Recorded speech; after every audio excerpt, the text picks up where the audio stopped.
सभी लोगों को प्रणाम, पहला नमस्कार। जय श्री राम।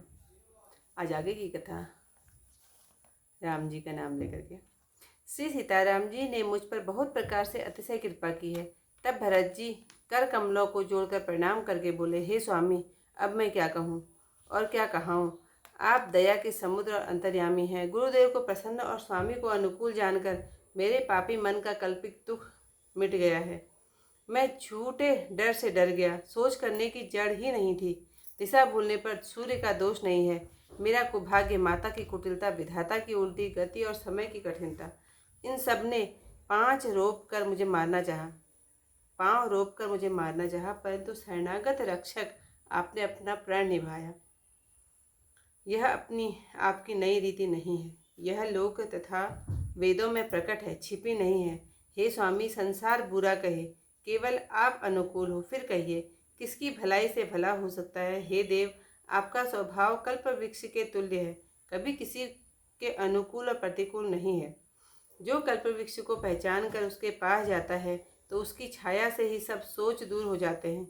राजा, रंक, भला बुरा सभी उससे मांगते ही मनचाही वस्तु पाते हैं। सब प्रकार से गुरु और स्वामी का प्रेम देखकर मेरा दुख दूर हो गया। मन में संदेह नहीं रहा। हे कृपा निधान, अब वही कीजिए जिसे दास के लिए प्रभु के मन में किसी प्रकार का दुख ना हो। जो सेवक स्वामी को संकोच में डालकर अपनी भलाई चाहता है, उसकी बुद्धि नीच है। सेवक की भलाई तो इसी में है कि स्वामी की सेवा सब प्रकार के दुख व लोभ को छोड़कर करे। हे स्वामी, आपके लौटने में सभी का स्वार्थ है और आपकी आज्ञा का पालन करने में हर प्रकार की भलाई है। यही स्वार्थ और परमार्थ का सार, सब पुण्यों का फल और उत्तम गति की शोभा है। हे देव, मेरी यह विनय सुनकर आप जैसा उचित समझे वैसा करें। राम तिलक की सब सामग्री सजा कर लाई गई है, जो प्रभु के मन में आवे तो सफल कीजिए। शत्रुघ्न समेत मुझे वन में भेजकर सबको अनाथ कीजिए तथा दोनों भाइयों को लौटा दीजिए और मैं आपके साथ चलूं, अथवा हम तीनों भाई वन को जाएं और आप सीताजी सहित लौट जाइए। जिस प्रकार स्वामी का मन प्रसन्न हो, हे कृपा सिंधु, वही कीजिए। हे देव, आपने सब बोझ मुझ पर डाल दिया, पर मुझ में न नीति है न धर्म का विचार है। सब बातें अपने ही स्वार्थ के निमित्त कहता हूँ, क्योंकि दुखियों के मन में कुछ ज्ञान नहीं रहता। स्वामी की आज्ञा सुनकर जो उत्तर दे तो उस सेवक को देखकर लाज को भी लाज आ जाती है। मैं अवगुणों का ऐसा अथाह समुद्र हूँ, किंतु स्वामी स्नेहवश मेरे साधुपन की सराहना करते हैं। अब तो मुझे वही विचार भला लगता है जिससे स्वामी का मन संकोच न पावे। स्वामी के शरणों की सौगंध खाकर कहता हूँ कि संसार के लिए यही एक उपाय है। प्रभु मन में प्रसन्न हो, संकोच त्याग कर जिसे जो आज्ञा देंगे उसे सब सिर चढ़ाकर करेंगे और सब झंझट दूर हो जाएगा। भरत जी के शुद्ध वचन सुनकर प्रसन्न होकर देवताओं ने साधुवाद कहकर सराहना करके फूल बरसाए। सब अयोध्यावासी दुविधा में पड़ गए। तपस्वी और वनवासी वन में बहुत प्रसन्न हुए, किंतु संकोची रामचंद्र जी चुप ही रहे। प्रभु की उस मौन स्थिति को देखकर सब सभा सोच में पड़ गई। उसी समय जनक जी के दूत आए। यह सुनकर मुनि वशिष्ठ ने उन्हें तुरंत बुलवा दिया। उन्होंने प्रणाम करके रामचंद्र जी को देखा तो उनका वेश देखकर बहुत ही दुखी हुए। मुनिवर वशिष्ठ ने उनसे बात पूछी कि कहो, राजा जनक कुशल से तो हैं? यह सुन वे श्रेष्ठ दूत सकुचाकर हाथ जोड़कर पृथ्वी पर मस्तक नवाकर बोले, हे स्वामी, आपका सादर प्रश्न ही कुशल का कारण हो गया। नहीं तो हे नाथ, सब कुशल तो कौशलनाथ के साथ ही गया। वैसे तो सब जगत ही अनाथ हो गया, परंतु मिथिला और अवध विशेष करके अनाथ हो गए। यह आज की जो कथा यहीं पर समाप्त। कहो कहाओ का अब स्वामी, कृपा अब वो निधि अंतर जामी।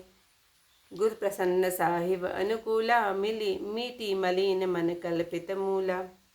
सूला अप डर डरे उन सोच समूले, रविहीन दोष देव दिशि भूले। मोर अभागु मात कुटलाई, विधि गति विषम काल कठिनाई। पाउ रोपि सब मिली मोहि घाला, प्रणत पालपन आपन पाला। यह नई रीति निराउरी होई, लोक हूँ वेद विदित नहीं कोई।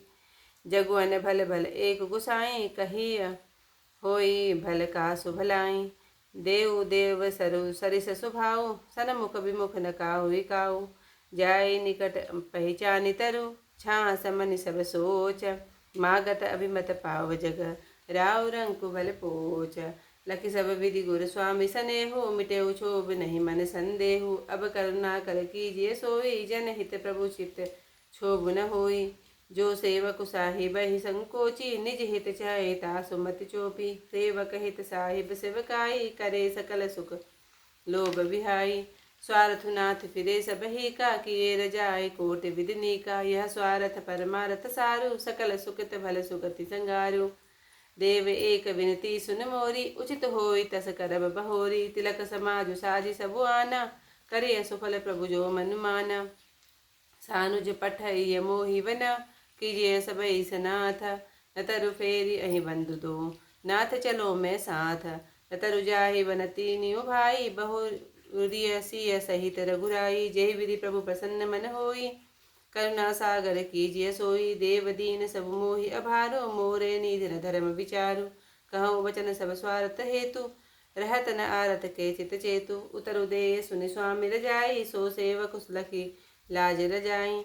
असमय अवगुण उदति अगाधु, स्वामी स्नेह सराहत साधु। अब कृपाल मोहि सो मत भावा, सब कुछ स्वामी मन जाय न पावा। प्रभु बद सपद कहूँ सति भाऊ, जग मंगल हित एक उपाऊ।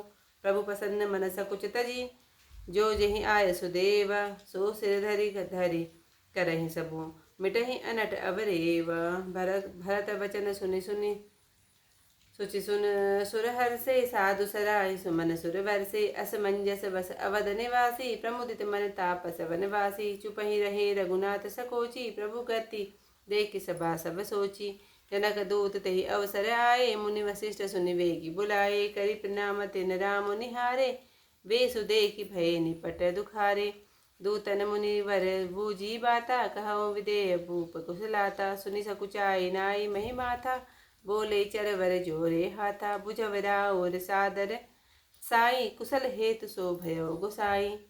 नाहि त कौशल नाथ के, साथ कुशल गई नाथ। मिथिला अवध विशेष ते, जगु सब भयउ अनाथ। सियावर रामचंद्र पद जय शरणम, शंकर हरि ओम जय जय सिया राम। मंगल भवन अमंगल हारी, उमा सहित जय जपत मुरारी। आज की कथा यहीं पर समाप्त करते हैं, कल को इससे आगे कथा के साथ मिलते हैं। तब तक के लिए जय श्री राम।